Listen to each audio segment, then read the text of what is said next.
नमस्कार प्रिय विद्यार्थियों, आप सभी का स्वागत है आपके अपने YouTube channel Shukla study point में। मैं शिवम शुक्ला आप सभी दोस्तों का हार्दिक स्वागत करता हूं। आज की वीडियो के माध्यम से हम लोग चर्चा करेंगे संस्कृत के मोस्ट इम्पोर्टेंट ऑब्जेक्टिव टाइप की क्वेश्चंस के बारे में।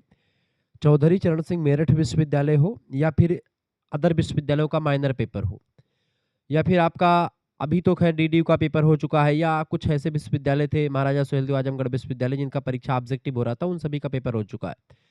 चौधरी चरण सिंह मेरठ विश्वविद्यालय की परीक्षाएं ऑब्जेक्टिव होने वाली हैं, जहां तक है सुनने में आ रहा, तो उसके लिए बहुत ही महत्वपूर्ण होगा। 11 तारीख को पेपर लगा हुआ है संस्कृत का, तो आप इस वीडियो को जरूर देख लीजिएगा। इसके अलावा लिखित वाला संस्कृत का हो सकता है कल तक, वो भी मैं व्यवस्था करूंगा। तो आप सभी लोग जो है इन चीजों को बहुत ही बारीकी के साथ समझने का प्रयास कीजिएगा। मेजर माइनर दोनों के लिए है। संस्कृत पद्य साहित्य और व्याकरण से बनने वाले मोस्ट इंपोर्टेंट 100 एमसीक्यूज के बारे में आज की वीडियो के माध्यम से हम लोग चर्चा करेंगे। आइए जानने का प्रयास करते हैं कि कार्य इसका करेक्ट आंसर मतलब कि कौन कौन से क्वेश्चंस परीक्षा में आएंगे, और उसका करेक्ट आंसर भी बताऊंगा, समझा करके आपको बढ़िया तरीके से चीजों को समझाने का प्रयास रहेगा। प्रश्न आपका आ चुका है, बदरायण किस ग्रंथ का कंचुकी है? बताएं, बदरायण किस ग्रंथ का कंचुकी है? तो बदरायण जो है ये स्वप्नवा सुदत्तम, दूत वाक्यम और प्रतिज्ञा योगंधरायणम, इन सभी का कंचुकी है। ऑप्शन नंबर इसका करेक्ट आंसर क्या हो जाएगा? इसका डी ऑप्शन बिल्कुल राइट आंसर होगा। तो जिन बच्चों ने डी लगा दिया उनका बिल्कुल राइट आंसर है। ऐसे ही प्रश्न आपकी परीक्षा के लिए पूछे जाते रहते हैं और ये सब क्वेश्चंस परीक्षा में आते रहते हैं, तो आप इसको बहुत ही बारीकी के साथ देखेंगे। दूसरा क्वेश्चन आपका आ चुका है, बृहत बृहत्त्रयी के अंतर्गत कौन से ग्रंथ आते हैं? बृहत्त्रयी माने 3 बड़े ग्रंथों में कौन से ग्रंथ आते हैं? किरातार्जुनीयम, शिशुपाल बधम या नैषधीय चरितम? बताएं। तो बदरायण किस ग्रंथ का कंचुकी ग्रंथ है? फटाफट से आप बताने का प्रयास करेंगे। बदरायण किस ग्रंथ का कंचुकी है? बताइए। तो इस ये तीनों का, स्वप्न सुदत्तम का भी है, प्रतिज्ञा योगंधराणम का भी, और दूत वाक्यम, इन सभी का भी है। ये बात आप ध्यान रखेंगे, ठीक है। आगे देखते हैं अगला क्वेश्चन क्या था। बृहत्त्रयी के अंतर्गत कौन कौन से ग्रंथ आते हैं? तीनों ग्रंथ, किरात अर्जुनियम, ठीक है, शिशुपाल बधम और नैषधीय चरितम, ये तीनों ग्रंथ जो हैं ये बृहत्त्रयी के अंतर्गत आते हैं। किसके अंतर्गत बेटा? बृहत्त्रयी के अंतर्गत आते हैं। ये चीजें आप ध्यान रखेंगे, परीक्षा में प्रश्न आपसे पूछा जाता रहता है, ठीक है, तो इन चीजों को थोड़ा सा ध्यान रखिएगा। अगला क्वेश्चन आपका आ चुका है, प्रश्न आपका आ चुका भैया, लघुत्रयी के अंतर्गत ग्रंथ आते हैं। लघुत्रयी के अंतर्गत रघुवंशम, मेघदूतम, कुमार संभवम। कुमार यानी कार्तिकेय का संभव यानी उनकी उत्पत्ति की बात होती है। कुमार कार्तिकेय भगवान शंकर के पुत्र उनकी। रघुवंशम भगवान राम से रिलेटेड है। मेघदूतम रचना जो है कालिदास की है। रघुवंशम भी है, अभिज्ञान शकुंतलम, ये सब कालिदास की रचनाएं हैं। तो ये सभी तीनों ग्रंथ जो है लघुत्रयी के अंतर्गत आते हैं। इसका डी ऑप्शन राइट आंसर होगा। आगे देखते हैं, प्रश्न आपका आ चुका है, गद्य बृहत्त्रयी के अंतर्गत ग्रंथ आते हैं। गद्य बृहत्त्रयी के अंतर्गत कौन से ग्रंथ आते हैं? वासुदत्ता, कादम्बरी, 10 कुमार चरित या उपरोक्त सभी? गद्य बृहत्त्रयी बताएं। गद्य बृहत्त्रयी के अंतर्गत आपका कादम्बरी, वासुदत्ता, 10 कुमार चरित, ये सारे ग्रंथ आते हैं। ये बात आप ध्यान रखेंगे, ठीक है। अच्छा, वासुदत्तम, कादम्बरी, 10 कुमार चरितम, मेघदूतम, रघुवंशम, ये सारी रचनाएं किसकी हैं? बताइए बढ़िया से। तो गद्य इस बताएं, वासुदत्ता, 10 कुमार चरितम, कादम्बरी। कादम्बरी तो बाण भट्ट की रचना। किसकी रचना बेटा? कादम्बरी जो है सॉरी, बाण भट्ट की रचना है। मेघदूतम की बात की जाए, रघुवंशम की बात की जाए, अभिज्ञान शकुंतलम की बात की, तो महाकवि कालिदास की रचना है, ठीक है। इसके अलावा अगर बात की जाए कादम्बरी, तो महाकवि बाणभट्ट की रचना है, ठीक है। इसके अलावा महाकवि दंडी की रचना है आपकी, 10 कुमार चरितम जो है, ये दंडी की रचना। किसकी रचना है बेटा? दंडी की रचना है। बात ध्यान रखेंगे, आचार्य दंडी बहुत ही फेमस विद्वान है, प्रसिद्ध विद्वान है आचार्य दंडी, ये बात आप ध्यान रखेंगे, ठीक है। 10 राजकुमारों की जो है अद्भुत और रोमांचक यात्राओं का वर्णन जो है 10 कुमार चरितम नाम के ग्रंथ में इन्होंने किया है, ठीक है। ये बात आप ध्यान रखेंगे। इसके अलावा और भी ग्रंथों की अगर बात की जाए, जैसे कि आपने देखा होगा, ठीक है, तो 10 कुमार चरितम किसकी रचना है? दंडी की रचना है। गद्य और काव्य दोनों में है, जबकि कादम्बरी बाणभट्ट की रचना है, एक उपन्यास है, कथा है, ठीक है। रघुवंशम कालिदास की, मेघदूतम कालिदास की है। ये सब चीजें ध्यान रखेंगे। वेदत्रयी में नहीं है, कौन सा वेद? देखिए, वेदत्रयी में 3 वेद शामिल हैं। ऋग्वेद सबसे पुराना वेद, ये भी शामिल है। सामवेद जो संगीत का जनक कहा जाता है ये भी शामिल है। इसके अलावा अगर बात की जाए यजुर्वेद ये भी शामिल है, ठीक है। ये तीनों भी, यजुर्वेद जो है यज्ञ के वेदी वगैरह कैसे बनेगी पूरा कर्मकांड के बारे में बताता है, ठीक है। जबकि आपका ऋग्वेद उसमें मंत्रों के बारे में उल्लेख बताता है, ठीक है। जबकि अथर्ववेद जो है ये जादू टोना टटका और इन सभी के बारे में बढ़िया जानकारी देता है। तो अथर्ववेद जो है वेद त्रयी में शामिल नहीं, चूंकि ये बाद में बना हुआ है। ऑप्शन नंबर इसका डी राइट आंसर होगा। अगला क्वेश्चन है यजुर्वेद किस शाखा के में केवल पद्य है? यजुर्वेद की किस शाखा में केवल पद्य है, बताएं। यजुर्वेद की किस शाखा में केवल पद्य है? तो शुक्ल जो शाखा है यजुर्वेद की, शुक्ल यजुर्वेद दो भागों में बटा हुआ है, एक है शुक्ल यजुर्वेद और एक है कृष्ण यजुर्वेद। तो जो शुक्ल यजुर्वेद है बेटा, ये एक प्रकार से ये किस शाखा में है? तो ये आपका शुक्ल वाला शाखा जो है ये केवल पद्य में है। ऑप्शन नंबर इसका ए करेक्ट आंसर होगा। अगला क्वेश्चन आपकी स्क्रीन पर आ चुका, फटाफट से आप देखेंगे। ऋग्वेद में सूक्त हैं, ऋग्वेद में कितने सूक्त हैं बेटा? फटाफट से आप बताने का प्रयास करेंगे। ऋग्वेद में कितने सूक्त हैं? फटाफट फटाफट से आप बताने का प्रयास कीजिएगा। ऋग्वेद में कितने सूक्त हैं? ठीक है, ऋग्वेद में कितने सूक्त हैं? ऋग्वेद में बेटा 1028 सूक्त है। अच्छा, मंडलों की संख्या 10 है, ठीक है। तो 10 मंडल हैं, 1028 सूक्त हैं, 10 मंडल हैं, 1028 सूक्त हैं, ये बात आप ध्यान रखेंगे। आगे देखते हैं, अगला क्वेश्चन आपका आ चुका है। ईश शिवासो उपनिषद में मंत्रों की कुल संख्या कितनी है? ईश शिवासो उपनिषद में मंत्रों की कुल संख्या फटाफट से आप बताने का प्रयास करेंगे। ईश शिवासो उपनिषद में मंत्रों की कुल संख्या कितनी है बाबू? 18 मंत्रों का उल्लेख किया गया है। ऑप्शन नंबर इसका बी राइट आंसर होगा। प्रश्न अगला आपका, ईश शिवासो उपनिषद में मंत्रों की कुल संख्या कितनी है बेटा? तो ईश शिवासो उपनिषद में मंत्रों की कुल संख्या कितनी है? 18 मंत्र हैं। ऑप्शन नंबर इसका बी करेक्ट आंसर हो जाएगा, ठीक है। आगे देखते हैं, अगला क्वेश्चन साहब आपका आ चुका है। जादू और टोने का वर्णन किस वेद में किया गया है? तो जादू और टोने का वर्णन जो किया गया है ये आपका अथर्ववेद में आपको मिलेगा, ठीक है। ऋग्वेद में आपको मंत्रों का उल्लेख मिलेगा, सभी देवी देवताओं का। सरस्वती नदी का उल्लेख आपको वेदों में मिलता है, गायत्री मंत्र का उल्लेख वेदों में मिलता है, गायों को अघन्या कहा गया है, इसमें सब कुछ। अब यजुर्वेद में जो है कर्म कांड से तमाम नियम यज्ञ कैसे किया जाएगा उसका पूरा विधान सब कुछ आपको बताया गया है। सामवेद में संगीत के बारे में पूरा का पूरी जानकारी आपको दी गई है, इसीलिए भारतीय संगीत का जनक सामवेद को भी कहा जाता है, मतलब उसी को ही कहा जाता है। कौन सा समूह गलत है इनमें से? ऋग्वेद प्रगाता, यजुर्वेद अधरयु, अथर्ववेद ब्रह्मा और सामवेद उद्दग, बताएं कौन सा समूह गलत है इनमें से? फटाफट से आप बताने का प्रयास करेंगे। कौन सा समूह गलत है? तो ऋग्वेद प्रगाता यही वाला गलत होता है, ठीक है। बाकी अथर्ववेद में ब्रह्मा, सामवेद उद्दग और यजुर्वेद अर्धायु बिल्कुल सही है आपका, ठीक है। ये बात आप ध्यान रखेंगे। आगे देखते हैं, ऋग्वेद प्रगाता या फिर और कुछ और? अच्छा, ऋग्वेद के साथ क्या होता है? ऋग्वेद ऋग्वेद की भाष्यों या उससे संबंधित ग्रंथों की बात अगर करें तो ऋग्वेद ऋग्वेद से संबंधित ब्राह्मण ग्रंथ में ऐत्रेय ब्राह्मण, ऐत्रेय, ठीक है, ये सब ध्यान रखेंगे।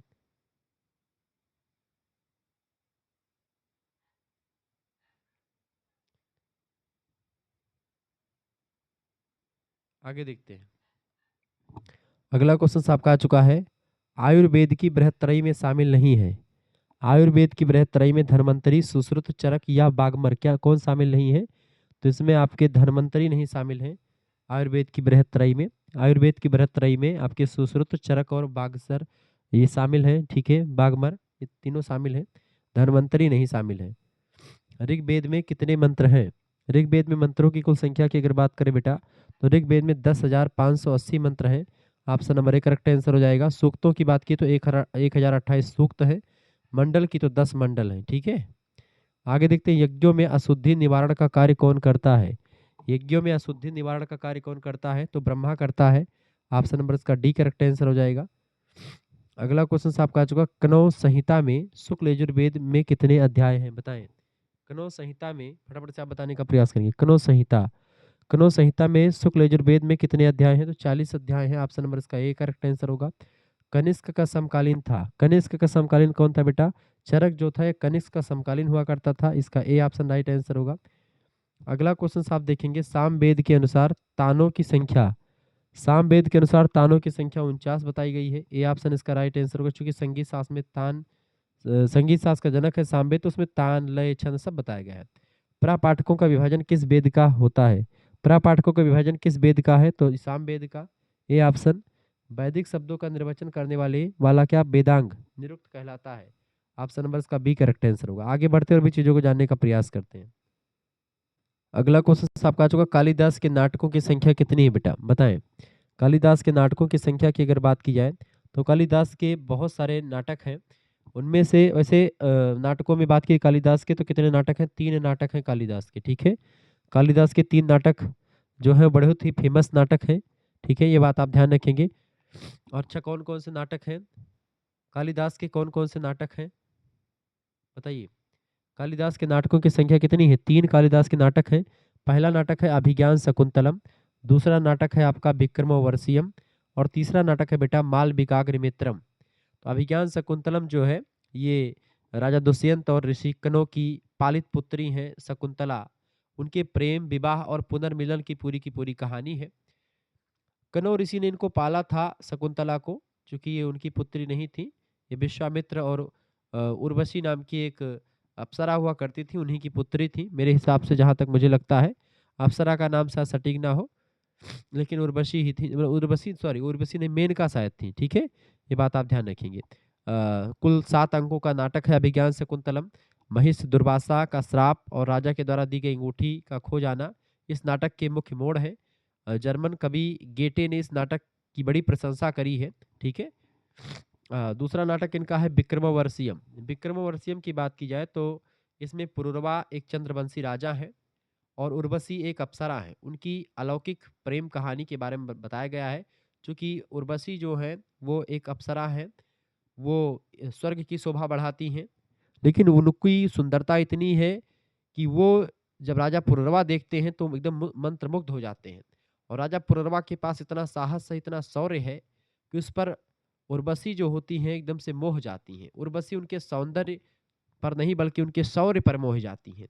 और कहा जाता था पहले कि स्त्रियां जो होती हैं वो सौंदर्य पर नहीं मोहती हैं, वो शौर्य पर मोहती हैं। स्त्रियों का गहना सौंदर्य होता है, जबकि पुरुषों का गहना शौर्य होता है।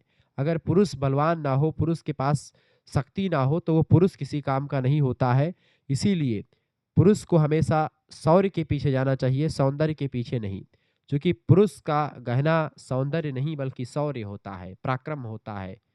पुरुष बलवान अच्छे लगते हैं।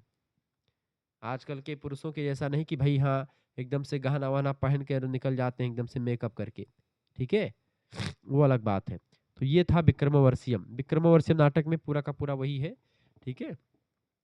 5 अंक का नाटक है। राजा पुरुरवा की विरह का बहुत वर्णन सुंदर तरीके से किया है यहाँ पर इन्होंने, ठीक है। विशेष करके जब अपनी प्रिया को वन में ढूंढने जाते हैं पुरुरवा, चूंकि वो पूरा कहानी चर्चा करेंगे हम किसी दिन अगर टाइम मिलेगा तो।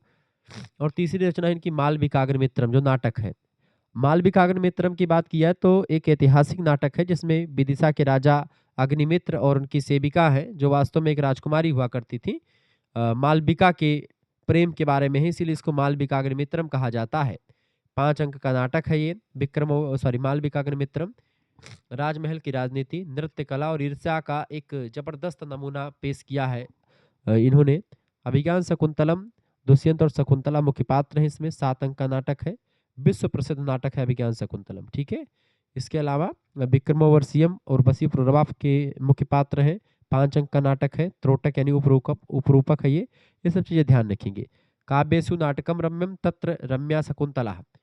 संस्कृत में एक लोकोक्ति प्रसिद्ध है, एक सूक्ति प्रसिद्ध है, काव्येषु नाटकम रम्यम तत्र रम्या शकुंतला। मतलब नाटकों में सबसे फेमस जो नाटक है वो कौन सा है, अभिज्ञान शकुंतलम नाटक है कालिदास का, ठीक है।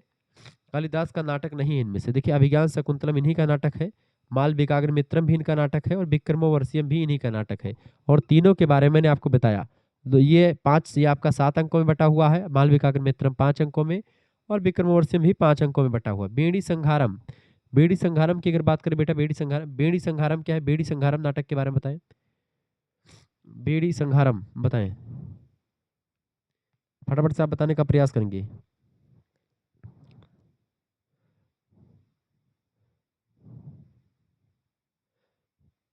बताइए भाई, बेड़ी संघारम नाटक किसने लिखा है? बेड़ी संघारम, बेड़ी संघारम नाटक किसने लिखा है? चले कौन बताएगा? हाँ, विश्व प्रसिद्ध नाटक कौन सा है? तो बेड़ी संघारम नाटक, हाँ बिल्कुल राइट आंसर आपका है भट्ट नारायण का नाटक है, ठीक है। महाभारत की कथा पर आधारित है बेड़ी संहारम। 6 अंकों का नाटक है। बेड़ी मतलब होता है चोटी, बालों की चोटी को बेड़ी कहते हैं। उसका संहार करना मतलब कि उसको यहाँ पर संहार करने से बाल को संवारने से है। क्योंकि जब महाभारत की सभा में जब दुशासन ने द्रौपदी के बाल खींचे थे, तब द्रौपदी ने प्रतिज्ञा ले ली थी कि जब तक भीम दुर्योधन की जंघा तोड़ करके और दुशासन की जो है, जो दुशासन के छाती का लहू उस पे नहीं लगा लेती है द्रौपदी अपने खून पर, सॉरी अपने बालों पर उसका दुशासन के छाती का लहू, तब तक जो है वो चोटी नहीं बांधेगी, ये प्रतिज्ञा करी थी। तो वही प्रतिज्ञा पर आधारित है पूरा द्रौपदी की बेड़ी यानी चोटी का संहार यानी गूंथना होता है, इसीलिए इसका नाम बेड़ी संहारम पड़ा है। वीर रस प्रधान रचना है, ठीक है, ये बात आप ध्यान रखेंगे। भट्ट नारायण लेखक है, महाभारत से लिया गया है और इसके नायक भीम है। भीम जो है वो जाकर के मारते हैं, किसको मारते हैं भैया, वो मारते हैं जाकर के दुशासन को और दुर्योधन को, सबको मारते हैं, ठीक है। और ये सब चीजें आगे बढ़ती हैं। विश्व का प्रसिद्ध नाटक कौन है? अभिज्ञान शकुंतलम जो है ये विश्व का प्रसिद्ध नाटक है। कौन सा बेटा?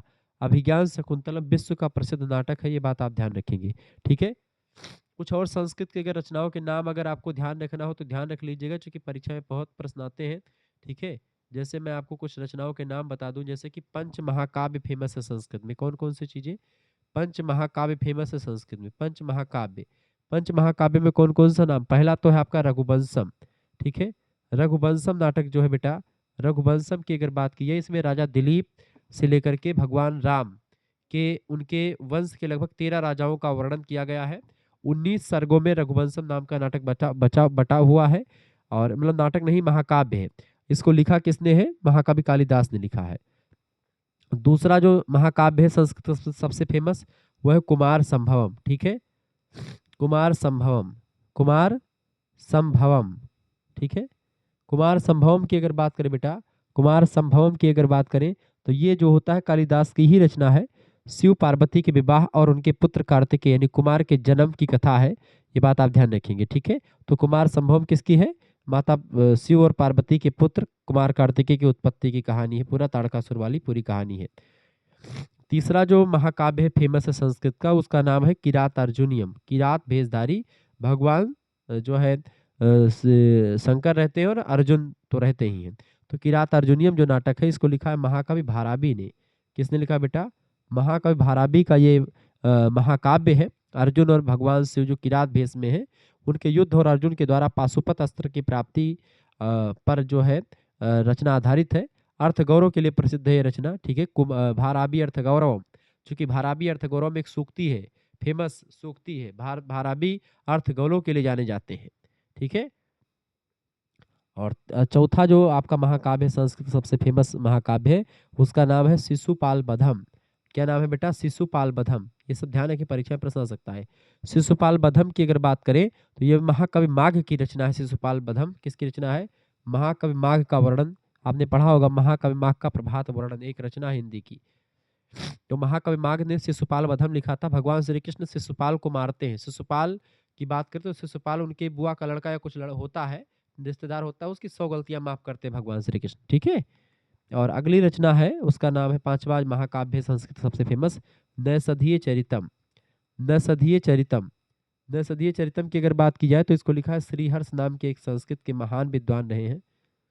श्रीहर्ष ने इस रचना को लिखा है, ठीक है। राजा नल और दमयंती की प्रणय कथा का बहुत ही पांडित्यपूर्ण वर्णन जो है नैषधीय चरितम में श्रीहर्ष के द्वारा किया गया है। तो ये सब चीजें ध्यान रखेंगे, ठीक है। मैं एक दूतम रचना आपको पता ही क्या है, एक दूत काव्य है जो एक यक्ष बादल के माध्यम से अपनी प्रिया को संदेश भेजता है। ऋतु संहारम कालिदास की रचना है। भारत की 6 ऋतुओं का वर्णन किया गया है। बुद्ध चरित अशोक अश्वघोष की रचना है। सौंदरानंद अश्वघोष की रचना है। भट्ट काव्य भट्टी की रचना है। जानकी हरणम कुमार दास की रचना है। राज तरंगड़ी कल्हड़ की है। विक्रमांक देव चरित बिल्हड़ की है। नीति शतकम को लिखा है भर्तृहरि ने। श्रृंगार शतकम को लिखा भर्तृहरि ने। वैराग्य शतम त्रिशतक, श्रृंगार शतक, नीति शतक, वैराग्य शतक भर्तृहरि की रचनाएं हैं, ध्यान रखेंगे चीजों को, ठीक है। भामिनी विलास पंडित राज जगन्नाथ की रचना है, ठीक है। अमरु शतकम अमरु की रचना है। गीत गोविंद जयदेव की रचना है, ठीक है। सौंदर्य लहरी शंकराचार्य की रचना है। गंगा अष्टकम वाल्मीकि या कालिदास की रचना मानी जा सकती है, ठीक है। ऐसे तमाम प्रकार की रचनाएं जो है। आर्य सप्तशती की बात की जाए, गोवर्धनाचार्य की रचना है। गाथा सप्तशती हाल की रचना है। हंस संदेश वेदांत देशिक की रचना है। पवन दूतम धोई की रचना है। ठीक है, गंगावतरण किसकी रचना है? नीलकंठ दीक्षित की। ये सब प्रश्न आप थोड़ा सा ध्यान रखिए, परीक्षा में प्रश्न आ सकता है। ठीक है, अगला क्वेश्चन आपका आ चुका है, एको दि 200 गुण सन्निपाते सूक्ति है, बताएं। एको दि 200 गुण सन्निपाते सूक्ति है, फटाफट से आप बताने का। एको दी 200 गुण सन्निपाते सूक्ति जो है बेटा, ये सूक्ति कुमार संभवम की है। कुमार संभवम, ऑप्शन नंबर इसका ए करेक्ट आंसर। एको दी 200 गुण सन्निपाते निबिज्जति नंदो किरणे वांका जो है वांका। ठीक है, यानी ये श्लोक लिखेंगे क्या, श्लोक कहाँ का है? महाकवि कालिदास का है ये। ठीक है, और कुमार संभवम के महाकाव्य के प्रथम सर्ग यानी प्रथम अध्याय का तीसरा श्लोक है ये। एको दि 200 गुण सन्निपाते, ठीक है, निमिज्जति नंदौ किरणे शिवांक। इसमें एका एका एको माने क्या होता है? एक। 200 माने बुराई, बुराई या कमी। गुण सन्निपाते का मतलब होता है गुणों के समूह में। ठीक है, निमज्जति का मतलब होता है बेटा छिप जाता है या विलीन हो जाता है। इंद्रो माने होता है चंद्रमा। ठीक है, किरणेशु माने होता है किरणों में, और अंक माने होता है कलंक। ठीक है, अंक या धब्बा कलंक कह सकते हैं। भावार्थ इसका यह है, इस सूक्ति का मतलब जान लीजिए। इस सूक्ति का मतलब है, कालिदास जी कहते हैं कि जैसे चंद्रमा की अनगिनत सुंदर किरणों के बीच उसका काला धब्बा छिप जाता है और लोग उसे अनदेखा कर देते हैं, ठीक वैसे ही किसी व्यक्ति या किसी वस्तु में बहुत सारे गुण हों तो उसका एक आध दो बुराई जो होती है वो माफ हो जाती है। जैसे कि राजा के अंदर बहुत अच्छाई है इसलिए राजा के 7 खून माफ होते हैं। कहने का मतलब ये है कि अगर आपके अंदर एक दो 200 गुण सन्निपाते, ठीक है, अगर आपके अंदर कुछ गुण भी है, मतलब बहुत सारे गुण है, एक आध दो दोष है, तो कोई दिक्कत नहीं होती है, आराम से चीजों को जान पाते हैं। ठीक है, यानी कि गुण की अधिकता से आपके दोष छिप जाते हैं। तो कुमार संभव की रचना है। अगला क्वेश्चन, मैनाक पुत्र। मैनाक पुत्र जो है हिमालय है। मैनाक पर्वतराज मैनाक के पुत्र है हिमालय। ऑप्शन नंबर इसका बी करेक्ट आंसर हो जाएगा। अगला क्वेश्चन आपका आ चुका है। अगला पंक्तियां क्या है? पूरा कवि नाम गणना प्रसंगे उक्ति किसके लिए प्रसिद्ध है? बताएं, पूरा कवि नाम गणना प्रसंगे उक्ति किसके लिए प्रसिद्ध है? तो ये पंक्तियां कालिदास के लिए प्रसिद्ध है। किसके लिए बेटा?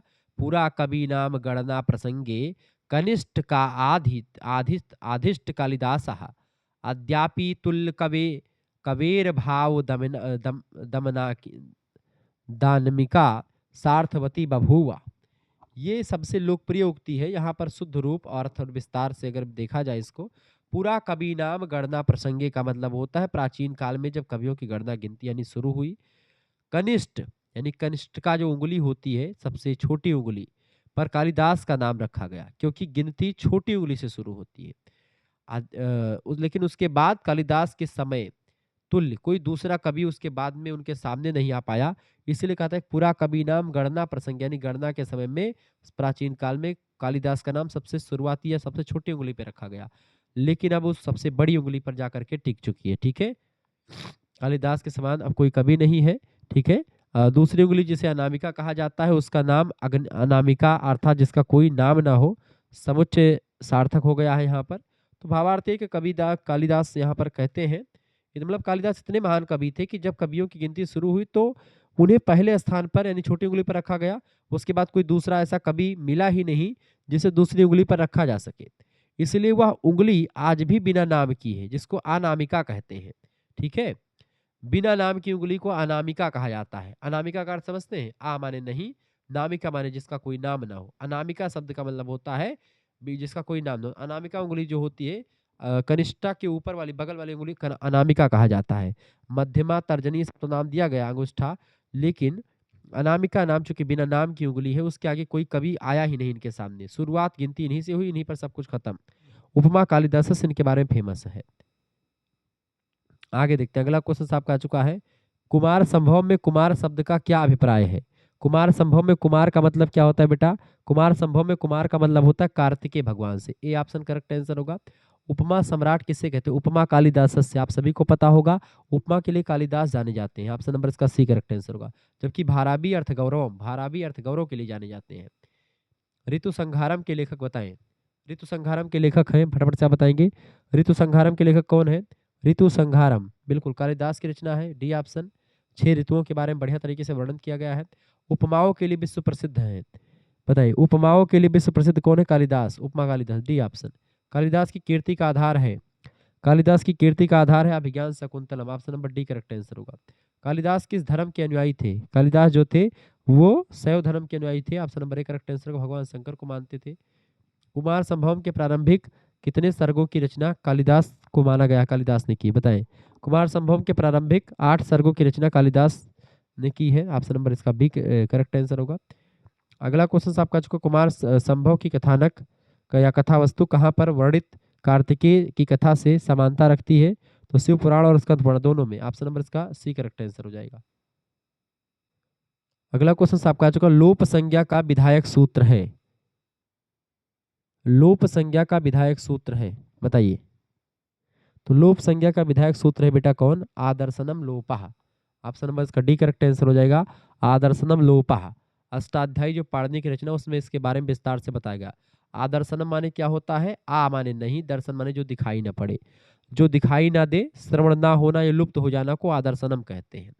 लोप माने उसे लोप संज्ञा दी जाती है जो दिखाई ना दे, अर्थात जो शास्त्र यानी व्याकरण के नियम से प्राप्त था लेकिन अब उसका उच्चारण या श्रवण नहीं हो रहा है, उस स्थिति को व्याकरण में लोप कहा जाता है। लोप करने वाला विधि सूत्र को लोप विधान कहा जाता है। अक्सर छात्र संज्ञा सूत्र और विधि सूत्र में भ्रमित हो जाते हैं। लोक संज्ञा करने वाला सूत्र ऊपर दिया गया है, लेकिन लोप करने वाला सूत्र जो है अगर देखा जाए तो वो होता है, तो आपका लोप जो विधायक सूत्र था लोप संज्ञा का वो आपका हो गया आदर्शनम लोपा, ठीक है। लेकिन उसको सूत्र जो व्यक्त करने वाला होता है उसका नाम होता है तस्य लोपा, ठीक है, तस्या लोपा। तस्य लोपा जो होता है ये सूत्र होता है आपका, ठीक है। लोप संज्ञा करने वाला सूत्र जो है वो आपका होता है आदर्शनम लोपा, लेकिन लोप संज्ञा जो है, लेकिन लोप करने वाला सूत्र जो होता है तस्य लोपा होता है। तस्य लोपा सूत्र कहता है कि इत संज्ञा हुई है, उसका लोप हुआ है, ठीक है। जैसे इत संज्ञा वाले वर्णों का लोप होता है माहेश्वर सूत्रों में, आईउड़ में णा की इत संज्ञा होती है और फिर तस्य लोपा में उसका लोप होता है, जिससे वह दिखाई नहीं देता। आदर्शनम लोपा इसी को कहते हैं। तो संज्ञा सूत्र होता है आदर्शनम लोपः और विधि सूत्र होता है आपका तस्य लोपः। तो आपसे विधि सूत्र पूछे तो तस्य लोपा और संज्ञा सूत्र पूछे तो आदर्शनम लोपा। कार्य क्या होता है? आदर्शन लोपा का कार्य है लोप किसे कहते हैं यह परिभाषित करता है आदर्शन आदर्शना लोपा। और तस्य जो विधि सूत्र होता है वो तस्य लोपा जो होता है वास्तव में वर्ण को हटाना यानी लोप करने को तस्य लोपा कहते हैं। अगला प्रश्न, लघु सिद्धांत कौमुदी के रचनाकार, लघु सिद्धांत कौमुदी, लघु सिद्धांत कौमुदी के रचनाकार कौन है? लघु सिद्धांत कौमुदी के रचनाकार है बेटा वरदराज, ऑप्शन नंबर इसका ए करेक्ट आंसर हो जाएगा। वरदराज ने इसको लिखा है, वरदराज, वरदराजाचार्य, ठीक है, ये बात आप ध्यान रखेंगे। प्रसिद्ध व्याकरण गुरु है ये, मतलब कि इनके गुरु जी का नाम था भट्टो जी दीक्षित के शिष्य है ये। वरदराज उन्हीं की रचना है। 17वीं शताब्दी में इसका समय काल माना जाता है। भट्टो जी दीक्षित ने पाणिनि की अष्टाध्यायी को सरल बनाया था, सिद्धांत कौमुदी लिखी थी, लेकिन वह ग्रंथ बहुत बड़ा ग्रंथ हो चुका था, इसलिए उनके शिष्य हुए वरदराज या वरदराजाचार्य कह सकते हैं। उन्होंने उसको सरल करने के लिए लघु सिद्धांत कौमुदी नाम दिया ताकि बच्चे उसको समझ पाए जान पाए। तो लघु सिद्धांत कौमुदी जो लिखा है वो लिखा है किसने? वरदराज ने, ठीक है। जबकि एक इस इनके पहले सिद्धांत कौमुदी नाम से ग्रंथ लिखा था उनका वो भट्टो जी दीक्षित ने लिखा था जो बहुत बड़ा ग्रंथ था। इसमें व्याकरण जो है पाणिनि के अष्टाध्यायी से संबंधित था, ठीक है। लघु सिद्धांत कौमुदी में पाणिनि के लगभग 1272 महत्वपूर्ण सूत्रों को संकलित किया गया है। जैसे आप देखते हैं इन सूत्रों को अष्टाध्यायी के क्रम में न रख करके प्रकरण में रखा गया, जैसे कि संज्ञा, संधि, सुबंत, त्रिदंत, ये सब इनके अनुसार रखा गया है, जिससे व्याकरण समझना आसान हो जाता है, ठीक है। अच्छा, मंगलाचरण, जैसे लघु सिद्धांत कौमुदी में मंगलाचरण की लाइन जो लिखी है वो लिखी है, नत्वा सरस्वतीं देवीयं शुद्धं गुणां करोम्यहं पाणिनि प्रवेशाय लघु सिद्धांत कौमुदीयम्। यानी कि शुद्ध गुणों वाली सरस्वती देवी को नमस्कार करके पाणिनि की व्याकरण में प्रवेश के लिए मैं लघु सिद्धांत कौमुदी की रचना करता हूँ, ऐसा लिखा है। किसने? इन्होंने लिखा है, ठीक है। ये बात आप ध्यान रखेंगे। वरदाचार्य। अगला क्वेश्चन आपका आ चुका है, एक प्रत्याहार में आते हैं, एक प्रत्याहार में आपके छोटा आ, छोटी ई, ऊ और री आते हैं। सी ऑप्शन इसका राइट आंसर होगा। अगला क्वेश्चन आप देखते हैं बेटा, अगला क्वेश्चन आपका आ चुका है, मुख और नासिका से उच्चारित होने वाले वर्णों को क्या कहते हैं? तो मुख और नासिका से उच्चारित होने वाले वर्णों को हम लोग अनुनासिक कहते हैं। ए ऑप्शन इसका करेक्ट आंसर होगा। व्यंजन वर्णों की संज्ञा, व्यंजन वर्णों की संज्ञा यहाँ पर हल, ऑप्शन नंबर इसका बी करेक्ट आंसर होगा। माहेश्वर सूत्र संख्या, माहेश्वर सूत्र का संख्या कितना होता है? 14 माहेश्वर सूत्र होते हैं बेटा, फटाफट से आप बताने। माहेश्वर सूत्र, माहेश्वर सूत्रों की संख्या कितनी होती है, कौन कौन सी? देखें तो 14 माहेश्वर सूत्र होते हैं, ठीक है। माहेश्वर सूत्र की संख्या कितनी होती? 14 होती, जो भगवान शंकर के डमरू से निकला था, ये बात आप ध्यान रखेंगे। आयुड़, रिलोक, ठीक है। तो पहला जो माहेश्वर सूत्र आपका होता है वो आयुड़ होता है, ठीक है। आयुड़, ठीक है, आयुड़। दूसरा आपका होता है रिलोक, तीसरा होता है एओंग, ठीक है। चौथा आपका है एओच। ये सब माहेश्वर सूत्रों की संख्या है। पांचवा आपका होता है हयवरट, ठीक है। छठवां आपका लड़, ठीक है। और सातवां आपका आता है इयमणनम, ठीक है। इसके अलावा आठवां है झाभ य। ऐसे नौवां आपका होता है घाढ़ा ध स, ठीक है। ऐसे ही आपका आता है जा ब ग ड द स, दसवां। 11वां होता है आपका खा फा छा ठा था चा ट त व, ठीक है। 12वां होता है आपका कपय, ठीक है, कपय। 13वां आपका होता है तीनों सा और रा। 14 होता है हा और ला, ठीक है। तो ये आपके माहेश्वर सूत्र होते हैं। पाणिनि के व्याकरण में कितने प्रत्याहार हैं? पाणिनि के व्याकरण में कितने प्रत्याहार हैं बेटा, फटाफट से आप बताएंगे।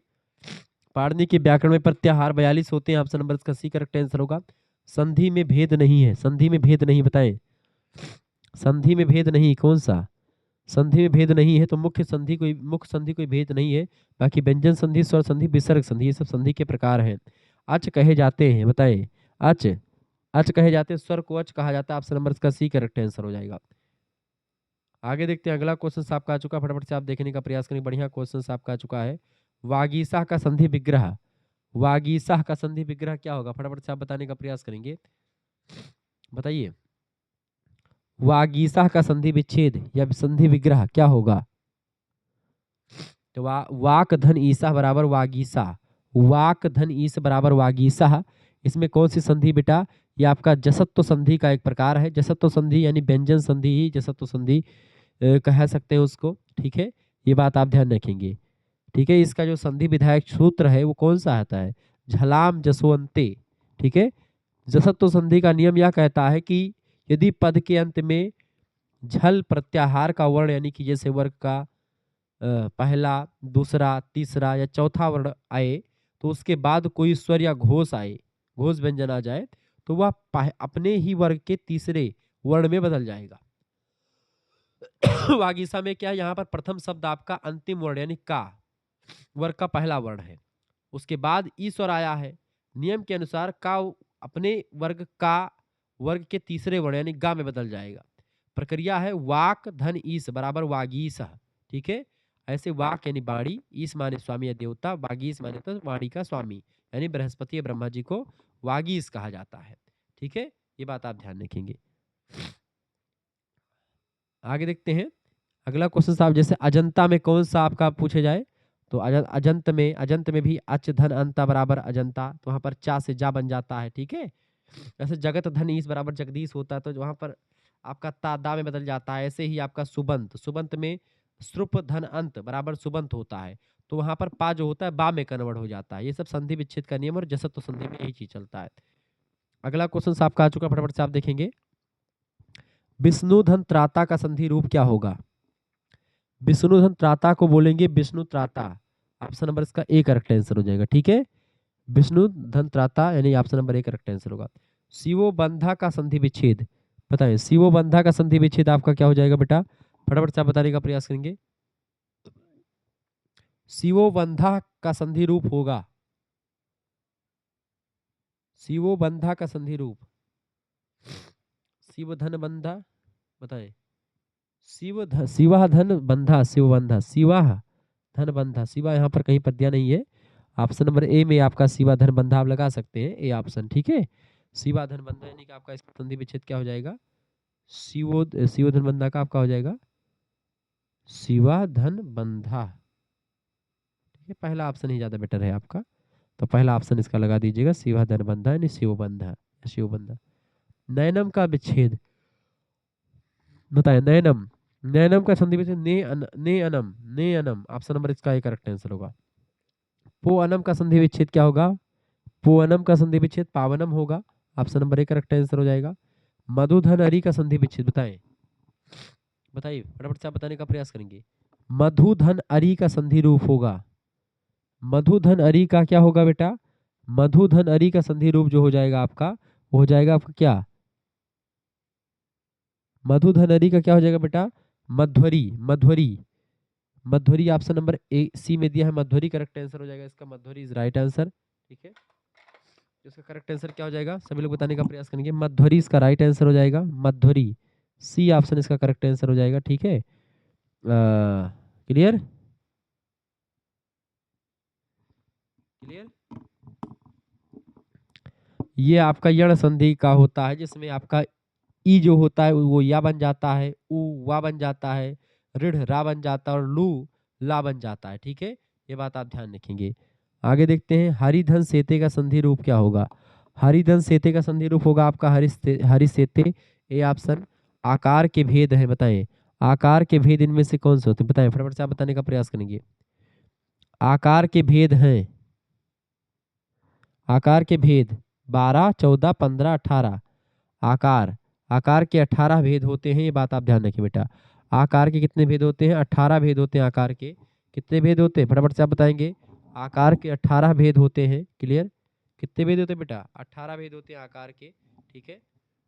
3 मुख्य भागों में, मुख्य आधारों पर इसको बांटा गया है, जो पाणिनि व्याकरण और लघु सिद्धांत कौमुदी के आधार पर अगर देखें तो, ठीक है। जैसे काल के आधार पर अगर देखेंगे 18 प्रकार को, हरस्व, ठीक है, जिसमें छोटा आ आता है, आपका दीर्घ में बड़ा आ आता है, और प्लुत में आपका जो आपका आता 3 मात्रा का लगता है इसमें, ठीक है। 2-3 मात्रा का समय लगता है प्लुत वाले स्वर में, प्लुत स्वर। तो हरस्व, दीर्घ और प्लुत, ये 3 आपके होते हैं आकार। स्थान और प्रतन के आधार पर देखेंगे तो उदात्त, अनुदात्त और स्वरित होते हैं। नासिका के आधार पर अनुनासिक और अनुनासिक होते हैं, ठीक है, अनुनासिक, ये सब चीजें ध्यान रखेंगे। तो क्लियर हो गया आपका। चूंकि आप देखते हैं हरस्व स्वर कितने होते हैं, हरस्व, हरस्व आपके 3 होते हैं, ठीक है, 2 अनुनासिक होते हैं, कुल मिला करके 6 आपके ये हो गए हरस्व में। दीर्घ 3 होते हैं आपके, 2 आपके अनुनासिक, 3 3 दूनी 6 आपका ये हो गया। प्लुत ऐसे 3 होता है, तो 3 दूनी 6 यानी 18 होते हैं कुल मिला करके आपके, ठीक है। आगे देखते हैं, अगला क्वेश्चन आपका आ चुका है, यण संधि से संबंधित सूत्र, फटाफट से आप बताने का प्रयास करेंगे। यण संधि से संबंधित सूत्र कौन सा है, यण संधि से संबंधित सूत्र आपका होता है इको अणियाच, ऑप्शन नंबर इसका एक करेक्ट आंसर हो जाएगा। अयादि संधि का सूत्र, अयादि संधि का सूत्र होता है एचो, एचो आई या एचो आई वायवा, ऑप्शन नंबर इसका ए राइट आंसर होगा। गुण संधि का सूत्र कौन सा है, गुण संधि का सूत्र होता है आदि गुणः, बी ऑप्शन। दीर्घ संधि का सूत्र क्या होता है, दीर्घ संधि का सूत्र होता है बेटा अकः सर्वणे दीर्घः, ऑप्शन नंबर इसका डी राइट आंसर होगा। दीर्घ संधि का उदाहरण इनमें से कौन सा है, दीर्घ संधि का उदाहरण है आपका श्रीसः, ऑप्शन नंबर एक करेक्ट आंसर हो जाएगा। सचुत विधायक सूत्र, सचुत विधायक सूत्र होता है आपका अस्तो सचुना सचुः, बी ऑप्शन राइट आंसर होगा। अगला क्वेश्चन आपका कृष्ण कौतम में संधि है, कृष्ण कौतम में संधि आपका होता है दीर्घ संधि, बी ऑप्शन। अगला क्वेश्चन आपका जो विद्यार्थी शब्द में कौन सी संधि है, विद्यार्थी शब्द में संधि की बात की तो दीर्घ संधि है विद्यार्थी शब्द में। विद्या धनार्थी बराबर विद्यार्थी, सत्यार्थी का संधि विच्छेद, सत्य धनार्थी बराबर सत्यार्थी, ऑप्शन नंबर इसका बी करेक्ट आंसर होगा। निम्न में से किस शब्द में यण संधि है, यण संधि किस शब्द में बेटा, अत्याचार में आपको यण संधि मिलेगी। व्यायाम में कौन सी संधि मिलेगी, व्यायाम में, यण संधि व्यायाम में भी मिलेगी, सी ऑप्शन इसका राइट आंसर हो जाएगा, ठीक है। अगला क्वेश्चन आपका आ चुका, नीति शतकम साहित्य की कौन सी, नीति शतकम साहित्य की विधा है, मुक्तक काव्य की विधा, ऑप्शन नंबर इसका बी करेक्ट आंसर हो जाएगा। भर्तृहरि की रचना कौन सी इनमें से, भर्तृहरि की रचना बताएं। श्रृंगार शतक, नीति शतक, बैराग शतक, तीनों रचनाएं किसकी हैं, भर्तृहरि की, option number D right answer हो जाएगा। भर्तृहरि के अनुसार सबसे बड़ा आभूषण है, भर्तृहरि के अनुसार सबसे बड़ा आभूषण होता है बाणी, ऑप्शन नंबर इसका सी करेक्ट आंसर होगा। विद्वानों की सभा में मूर्खों का आभूषण, अगर मूर्ख है तो मौन रहेगा तो वो अच्छा बचा रहेगा, अगर वो बोलेगा तो फिर फंस जाएगा। तो मोर विद्वानों की सभा में मूर्खों का जो आभूषण है वो मौन होता है। भर्तृहरि ने विद्या विहीन मानव को क्या कहा है? विद्या विहीन मानव पशु भी समाना। ठीक है, तो पशुओं के समान बताया है उन्होंने। ऑप्शन नंबर इसका सी करेक्ट आंसर हो जाएगा। आगे बढ़ते हुए चीजों को जानने का प्रयास करते हैं। फटाफट से आप वीडियो को शेयर कर दीजिएगा और लाइक कर दीजिएगा। चलिए आगे बढ़ते हैं। अगला क्वेश्चन, प्रश्न आपका, ज्वर ईदो मदो में व्यापकता पंक्ति है, बताएं। ज्वर ईद मदो में व्यापकता पंक्ति है, ये पंक्तियां किसकी? बैरागी शतक की है, या फिर नीति शतक की है, या कुमार संभवम की, किरात अर्जुनियम की? ज्वर यु मदो में व्यापकता, ये महाकवि भर्तृहरि के द्वारा रचित नीति शतकम का एक प्रसिद्ध श्लोक है। ठीक है, आपको बता इसका पूरा श्लोक की बात की, यदा किचिन्न ज्ञो अहम दीप यो मदान्धा संभवम तदा सर्वज्ञो आसीत् भवदवलिपम मम मनः यदा किचिंतम किंचिंतम बुद्धजन जन कासदावगतम। यानी यहाँ पर आपका देखते यदा, यहाँ पर इसका अर्थ जो होता है बेटा ये है ज्वर यु। ज्वर यु माने होता, ज्वर ईद माने होता बुखार की तरह। ठीक है, मदह माने अहंकार या घमंड कह सकते हैं। ठीक है, मैं माने मेरा, व्यपगता माने होता दूर हो गया। ठीक है, भर्तृहरि नीति शतक में ऐसे श्लोक तमाम सारे मिलेंगे जिसमें उनकी तमाम सारी जानकारी आपको दिखती है। ठीक है, यानी मूर्ख पद्धति के बारे में बताया, मूर्खों के स्वभाव और ज्ञान के अहंकार का वर्णन जो है इसमें किया गया है। ठीक है, यानी इन्होंने कहा कि जब मुझे थोड़ा बहुत ज्ञान था तब मैं हाथी यानी गज की तरह मद में अंधा हो गया था, यही बात यहाँ पर कही गई है। तब मेरा इस अहंकार से जो है अहंकार से मेरा मन भर चुका था, ऐसा भर्तृहरि जी कहते हैं। मैं सब कुछ जानता हूँ ऐसा मुझे लगता था, लेकिन जब मैंने विद्वानों ने बुद्धजनों के पास बैठकर थोड़ा वास्तविक ज्ञान प्राप्त किया तब मुझे समझ में आया कि मैं तो मूर्ख हूँ। अब इसी के बाद में ये लाइन शुरू होती है श्लोक में कि ज्वर यु मदो में व्यपगतः, जैसे दवाई लेने पर बुखार उतर जाता है वैसे ही मेरा अहंकार मद जो था पूरी तरह से उतर गया जब मैंने विद्वानों की सभा अटेंड करी। तो ये नीति शतकम की रचना है, बी ऑप्शन करेक्ट आंसर होगा। निरंतर खर्च करने पर भी वृद्धि को प्राप्त होता है, जिन खर्चे त्यों त्यों बढ़े बिन खर्चे घट जात विद्या धन। Option number C correct answer होगा। गुणों के समूह में एक दोष छिप जाता है, गुणों के समूह में चंद्रमा की किरणों की कलंक की तरह, जो मैंने ऊपर बताई थी पंक्तियां, सी ऑप्शन राइट आंसर होगा। हित की कामना करने वाले नहीं करते, हित की कामना करने वाले नहीं करते मिथ्या प्रिय वचन बोलने की इच्छा। ऑप्शन नंबर इसका ये करेक्ट आंसर होगा। शास्त्रों के लिए औषधि नहीं बताई गई है, शास्त्रों के लिए औषधि नहीं बताई गई है मूर्ख, बाकी ज्ञान बुद्धिमान विवेकहीन ने शास्त्रों के लिए औषधि बताई गई है। अगला क्वेश्चन आपका जो सुयोधनस्य का परस्परम न बाध्यते, सुयोधनस्य का परस्परम न बाध्यते, ये बताएं। सुयोधनस्य का परस्परम न बाध्यते, ये त्रिगुणा। ऑप्शन नंबर का करेक्ट आंसर क्या हो जाएगा? ए ऑप्शन त्रिगुणा इसका राइट आंसर हो जाएगा। ठीक है, त्रिगुणा। आगे देखते हैं, अगला क्वेश्चन आपका आ चुका है। नीति शतक के अनुसार मनु व्यायाम देहस्य शत्रु का, यानी कि नीति शतक के अनुसार मन श्याणाम देहस्य शत्रु का, यानी आलस्य, मन का शत्रु क्या? आलस्य, बी ऑप्शन। अगला क्वेश्चन आपका आ चुका है। विवेक भ्रष्टा नाम भवती विनिपाता सतमुखा इतियम सूक्ति वर्धते, विवेक भ्रष्टा नाम भवती विनिपाता सतमुखा इतियम सूक्ति विद्यते। बताए ये किसकी, मतलब कहाँ से रचना ली गई? ये नीति शतकम की ही रचना है। ऑप्शन नंबर इसका बी करेक्ट आंसर हो जाएगा। विवेक भ्रष्टा नाम भवती विनिपाता सतमुखा। ठीक है,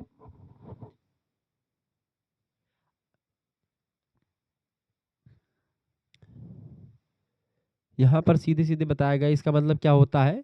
गंगा पहले स्वर्ग से भगवान शिव के सिर पर गिरी, वहां से हिमालय यानी पर्वत पर गिरी, हिमालय की चोटी से पृथ्वी पर गिरी और अंत में फिर समुद्र में जाकर के मिल जाती हैं। तो उसके बाद में फिर कहा अधो अधो गंगे, यानी इस प्रकार गंगा ऊंचे स्थान से लगातार नीचे स्थान में गिरती गई। ऐसे ही जो विवेक पुरुष होते, विवेक भ्रष्टा नाम, ठीक उसी प्रकार जिसका विवेक नष्ट हो जाता है, विवेक भ्रष्टा नाम, उनका पतन 100 प्रकार से, यानी शतमुख, ठीक है। शतमुख माने 100 प्रकार से। शतमुख इतिनियम सूक्ति मतलब यानी कि जो विवेक भ्रष्ट व्यक्ति होते हैं, जिनका विवेक नष्ट हो जाता है, उनका पतन 100 प्रकार से यानी शतमुख होता है। एक बार बुद्धि भ्रष्ट होने पर व्यक्ति एक के बाद एक गलत निर्णय लेता है और अंत में पूरी तरह से वो नष्ट हो जाता है, ठीक है। अगला क्वेश्चन आपका आ चुका है, यत् पूर्वम विधिनाम ललाटम लिखितम तन्मार्जितः कहा क्षमा, किसकी पंक्तियां हैं? ये पंक्तियां किसकी बेटा? ये पंक्तियां नीति शतकम की हैं। ऑप्शन नंबर इसका बी करेक्ट आंसर होगा। नीति शतकम का वर्ण विषय क्या रहा है? तो नीति शास्त्र रहा। ऑप्शन नंबर इसका बी करेक्ट आंसर हो जाएगा। आगे बढ़ते हुए चीजों को जानने का प्रयास करते हैं। फटाफट से वीडियो को लाइक कर दीजिएगा, चैनल पर नए हैं तो सब्सक्राइब भी कर दीजिएगा। बहुत बहुत धन्यवाद। अगला क्वेश्चन आपका, पांडवों को अज्ञातवास कितने वर्ष करना था? तो पांडवों को अज्ञातवास 1 वर्ष करना था, बी ऑप्शन। अहो दुरंता बलवत धीरोधिता सूक्ति किसकी बताएं? अहो दुरंता बलवत धीरोधिता ये सूक्ति जो है दुर्योधन की है। Option number A correct answer हो जाएगा। पांडवों ने वनवास काल में कहाँ निवास किया था? तो द्वैत वन में निवास किया था। ऑप्शन नंबर इसका सी करेक्ट आंसर हो जाएगा। अगला क्वेश्चन, वनवास काल में कठोर भूमि में कौन सोते थे? तो वनवास काल में कठोर भूमि में नकुल और सहदेव सोते थे। Option number B correct answer हो जाएगा। किरात अर्जुनीय में दुर्योधन को क्या कहते हैं? बताएं। किरात अर्जुनीय में दुर्योधन को क्या कहा गया है? सुयोधन के नाम से जाना गया है, ए ऑप्शन। अगला क्वेश्चन आपका आ चुका है, हितम मनोहारी च दुर्लभम वचः, यह सूक्ति कहाँ की है? हितम मनोहारी च दुर्लभम वचः ये किरात अर्जुनियम के प्रथम सर्ग की सूक्ति है, ए ऑप्शन इसका राइट आंसर होगा। किरात अर्जुनियम में कुशल गुप्तचर के रूप में कौन है? तो किरात अर्जुनियम में कुशल गुप्तचर के रूप में वनेचर को कहा गया, सी ऑप्शन। वनेचर को गुप्तचर के रूप में नियुक्त किया था किसने? युधिष्ठिर ने। Option number A correct answer हो जाएगा। किरात अर्जुनियम में कुल श्लोकों की संख्या कितनी है? किरात अर्जुनियम में श्लोकों की संख्या 1030 है, सी ऑप्शन। अगला क्वेश्चन आप देखेंगे, प्रश्न है, किस महाकाव्य में प्रथम 3 सर्गों को पाषाण त्रय कहा गया है? तो पाषाण त्रय किरात अर्जुनियम के कहा गया है, बी ऑप्शन। किरात अर्जुनियम के प्रथम सर्ग में कुल कितने श्लोक हैं? तो 46 श्लोक हैं, ए ऑप्शन। किरात अर्जुनियम महाकाव्य का रस कौन सा है? तो आपका वीर रस है। Option number C right answer हो जाएगा। बृहत्त्रयी में कौन सा ग्रंथ परिणित है? बृहत्त्रयी में आपका किरात अर्जुनियम बृहत्त्रयी में शामिल है, डी ऑप्शन। अगला क्वेश्चन आपका आ चुका है, किरात अर्जुनियम का नायक कौन है? किरात अर्जुनियम का नायक अर्जुन है, ए ऑप्शन। और द्रौपदी युधिष्ठिर को किसके प्रति उकसाती है? तो दुर्योधन के प्रति उकसाती बार बार। ऑप्शन नंबर इसका डी राइट आंसर होगा। चलिए फिर मिलते हैं हम नेक्स्ट वीडियो में, तब तक के लिए जय हिंद जय भारत। आप सभी का बहुत बहुत धन्यवाद हमारे से जुड़ने के लिए। इसी प्रकार से अपना प्यार दुलार बनाए रखेंगे। वीडियो को लाइक कर दीजिएगा, चैनल पर नहीं तो सब्सक्राइब कर दीजिएगा।